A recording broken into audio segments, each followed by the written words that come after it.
Bonjour à tous, j'espère que tout le monde va bien. Je vais continuer l'étude du catéchisme de Spirago. Il restait un point à voir dans la section 9 sur le rapport entre l'Église et l'État. Le quatrième point, c'était l'Église a de tout temps favoriser la prospérité temporelle, car c'est elle qui a fondé des institutions de charité et des sociétés de secours très nombreuses. Donc, commençons avec un signe de croix. Au nom du Père, du Fils et du Saint-Esprit. Amen. Point 4. Il n'y a jamais eu de misère ni de besoin auquel l'Église n'ait jamais cherché à subvenir. Cela n'est contesté par personne. L'Église a fondé des institutions pour les sourds-muets, les aveugles, les orphelins, les enfants abandonnés.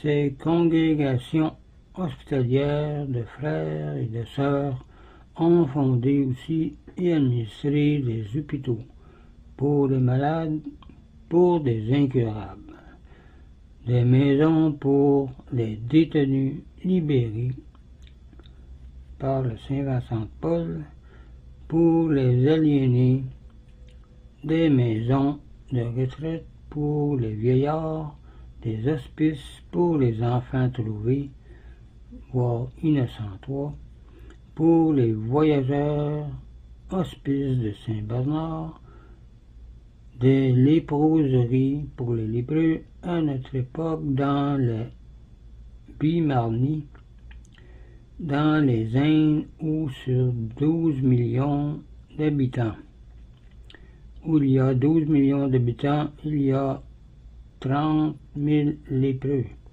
repoussés par tout le monde, qui souffrent cruellement souvent pendant de longues années. En un mot, l'Église a été partout, à la tête des œuvres de bienfaisance et de charité. C'est elle aussi qui a fondé les sociétés de secours, comme la Société de Saint-Vincent de Paul, et les cercles ouvriers, la Société de Saint-Raphaël pour les immigrants, la Société anti-esclavagiste, l'œuvre de la bienheureuse enfance pour le rachat des petits païens, les asiles pour domestiques dans les grandes villes, etc. Dans le seul diocèse de Cologne, le dernier demi-siècle a vu naître plus de 1200 institutions et sociétés de bienfaisance. Voir le livre de M. Brentz, édité et Cologne chez Bachem en 1890. Les papes, en outre, ont fait les plus louables efforts pour prévenir les guerres.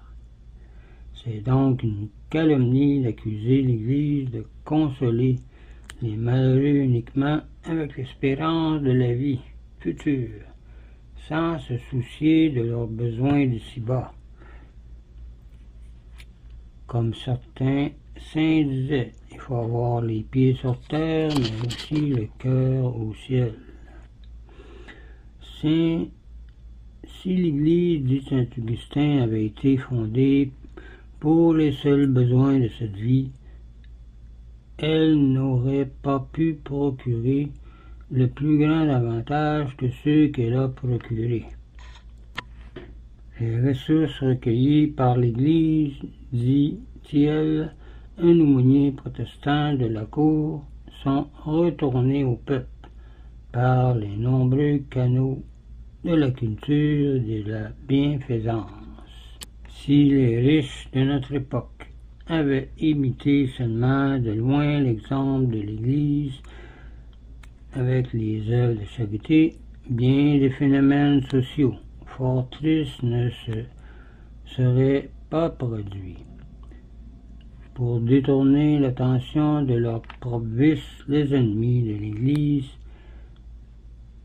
les lui attribuent à elle, comme le larron qui dépice ceux qui le poursuivent en criant lui-même au voleur.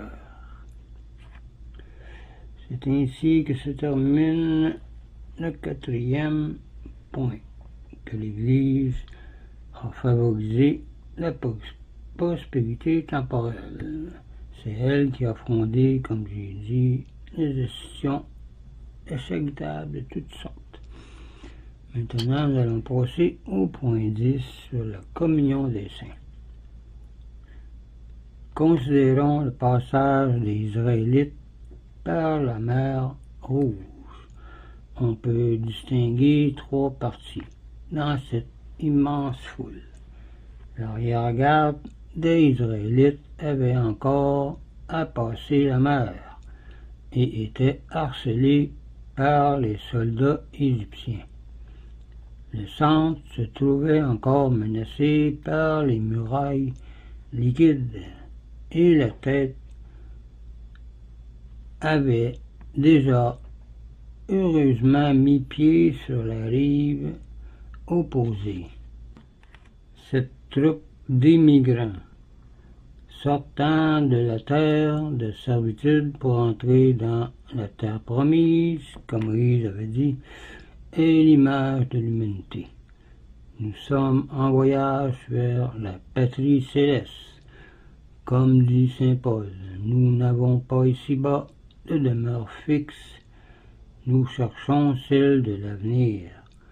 Voir Hébreux 13, verset 14. On n'est que des voyageurs sur la terre. Nous sommes comme des pèlerins. Oui, nous sommes comme des pèlerins qui nous donnons rendez-vous à un sanctuaire béni. Plus tard, beaucoup de personnes y sont déjà arrivées. Ce sont les saints. D'autres, les âmes du purgatoire, sont en route pour le ciel. Ils sont tout près du but.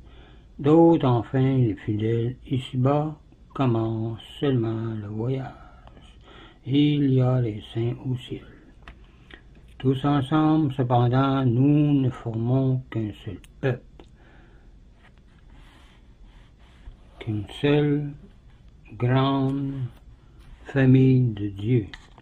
Nous sommes tous citoyens de la même cité des saints et des saintes, et membres de la famille de Dieu.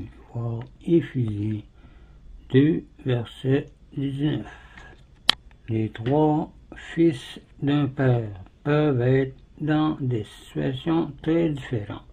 Par exemple, l'un est encore à l'école, l'autre dans un établissement supérieur, le troisième déjà dans une carrière brillante. Cela ne les empêche pas d'être de la même famille, fils d'un même père, frères entre eux et cohéritiers de la fortune personnelle. De même, les élèves des classes supérieures et inférieures ne constituent ensemble qu'un même collège. Tous poursuivent le même but. Il en est ainsi des fidèles sur la terre, des âmes du purgatoire et des saints dans le ciel. Tous poursuivent le même but, la vie éternelle, l'union intime avec Dieu. Et aussi, y a-t-il entre eux un lien qui les unit en une communion. On appelle les membres de cette société des saints parce que tous ont été sanctifiés par le baptême et ont entré dans l'Église par le baptême. Voir 1 Corinthiens 6, verset 11. Et que tous sont appelés à la sainteté. Voir 1 Thessaloniciens 4, verset 3. Il y a aussi beaucoup d'entre eux sont déjà arrivés à la sainteté consommée et à la béatitude, comme les apôtres et saint Paul appellent aussi saints les fidèles de l'Église encore vivants. Voir Éphésiens 1, verset 1.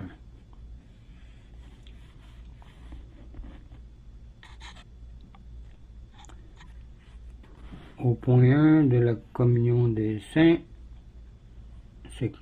section 10,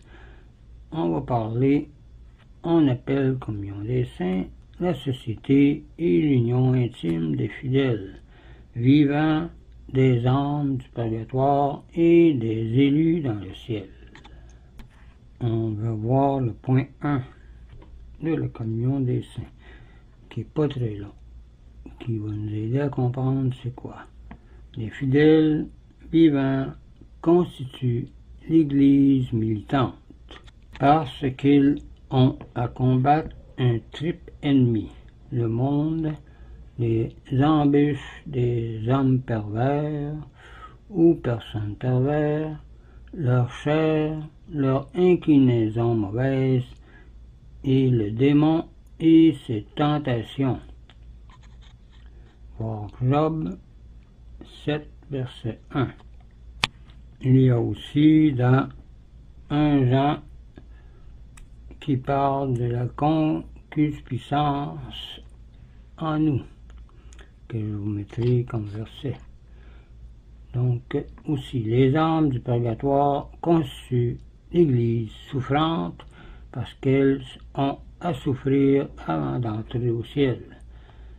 Et les saints dans le ciel sont appelés Église triomphante parce qu'ils ont vaincu leurs ennemis et jouissent de leur victoire. C'est ce que nous allons étudier davantage dans la prochaine vidéo. Donc je vous laisse là-dessus, je vous dis au revoir et union de prière.